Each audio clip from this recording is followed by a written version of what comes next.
السلام علیکم دوستو، روزانہ اسلامک باتیں اور وظائف قرآن و حدیث کی روشنی میں حاصل کرنے کے لیے ہمارا چینل ڈیلی اصلاح لازمی سبسکرائب کیجیے۔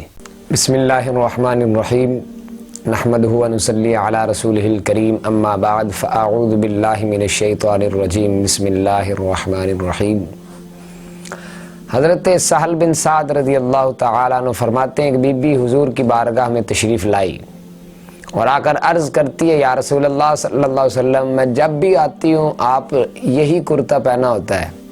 یا رسول اللہ اس کو تو اتنے پیوند لگے ہوئے کہ گننے میں نہیں آتے، حضور اگر آپ اجازت دیں تو آپ کے لیے کرتا نہ بنا لوں؟ حضور نے فرمایا بنا لے۔ اب اس بی بی نے بڑی محبت کے ساتھ کرتا تیار کیا، جو اس وقت کے نقش اور نگار تھے وہ اس پر سجائے، بڑی محبت بڑے پیار کے ساتھ تیار کر کے تھال میں لا کر حضور کی بارگاہ میں پیش کیا۔ حضور نبی پاک صلی اللہ علیہ وآلہ وسلم نے اس کی طرف مسکرا کر دیکھا اور فرمایا، اب تمہارا دل یہ چاہتا ہوگا پہن کر بھی دکھاؤں؟ تو عرض کرتی ہیں دل تو یہی کرتا ہے، تو محبوب نے فرمایا ٹھہرو میں پہن کر ابھی آیا۔ حضور نبی پاک صلی اللہ علیہ وسلم اندر حجرے میں تشریف لے گئے، وہ کرتا پہن کر آپ باہر تشریف لے آئے اور بی بی دیکھ کر مسکرانے لگی اور خوشی سے اس کی آنکھوں سے آنسو نکل آئے، کہتی دیکھو میرا مقدر، میں کرتا بنا کر لے آئی، محمد مصطفیٰ نے قبول فرمایا، بڑی راضی ہوئی، چلی گئی۔ حضرت سہل بن سعد کہتے ہیں قریب ایک صحابی کھڑے تھے اور شارحین نے لکھا ہے کوئی عام انسان نہیں، حضرت عبد الرحمن ابن عوف رضی اللہ تعالیٰ عنہ اور صحابہ میں سے سب سے امیر ترین شخص ہیں، وہ پاس کھڑے تھے۔ جب حضور کرتا پہن کر تشریف لے آئے تو انہوں نے تعریف کرنا شروع کر دی، یا رسول اللہ کمال ہو گیا،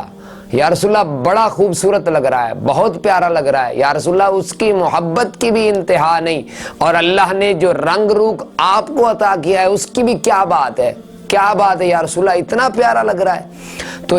جب کوئی تعریف اتنی کرے تو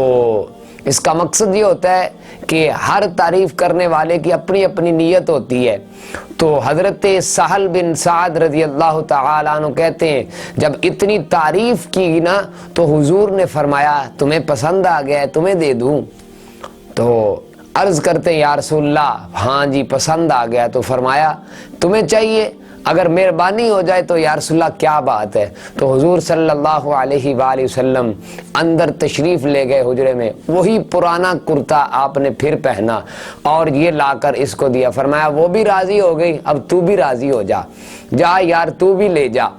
تو حضرت سہل بن سعد کہتے ہیں حضور نے کرتا دیا، آپ چلے گئے، صحابہ اس صحابی کے پیچھے، یار تجھے تو ضرورت نہیں تھی، تجھے تو پتہ ہے حضور کسی کی طرف توجہ نہیں کرتے، حضور تو کسی کی طرف دھیان نہیں دیتے، اب حضور نے قبول فرما لیا تھا، تجھے حضور نے قبول فرمایا، اب تجھ سے رہا نہ گیا، تجھ سے برداشت نہ ہوا، تو کیسا انسان ہے؟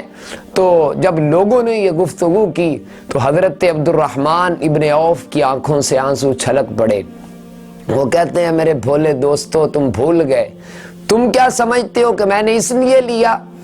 کہ اس کو شادی پر پہنوں گا؟ تمہارا کیا خیال ہے کہ اس کو ولیمے پر پہنوں گا؟ تم کیا سمجھتے ہو کہ میں نے اس کو عید والے دن کے لیے لیا ہے؟ گویا اپنی داڑھی شریف کو پکڑ لیا اور کہتے ہیں دیکھو بال سفید ہو گئے، پھل پک رہا ہے، گناہگار بہت ہوں، اگرچہ بدر میں بھی گیا ہوں، احد میں بھی تلوار اٹھائی ہے، مال بھی دیا ہے، ہر جگہ ساتھ رہا ہوں، لیکن کسی عمل پر بھروسہ نہیں ہے۔ یہ کرتا حضور نے پہن لیا ہے، حضور کے جسم میں اقدس سے مس ہو گیا ہے، اور جب میں مروں گا تو اپنے گھر والوں کو وصیت کروں گا کہ یہ کرتا مجھے کفن میں پہنا دینا۔ تو حضور نبی پاک صلی اللہ علیہ وآلہ وسلم کا کرتا جب میں پہن کر قبر قبر میں جاؤں گا تو فرشتے مجھ سے پر عذاب نہیں مسلط کریں گے بلکہ بغیر حساب کے مجھے جنت عطا کر دی جائے گی۔ تو حضرت یوسف علیہ السلام کا کرتا شفا دیتا ہے، محمد مصطفیٰ صلی اللہ علیہ وآلہ وسلم کا کرتا جو ہے وہ دوزخ کی آگ سے نجات دلا کر جنت عطا کر دیتا ہے، اور یہ صحابہ اکرام کا عقیدہ ہے۔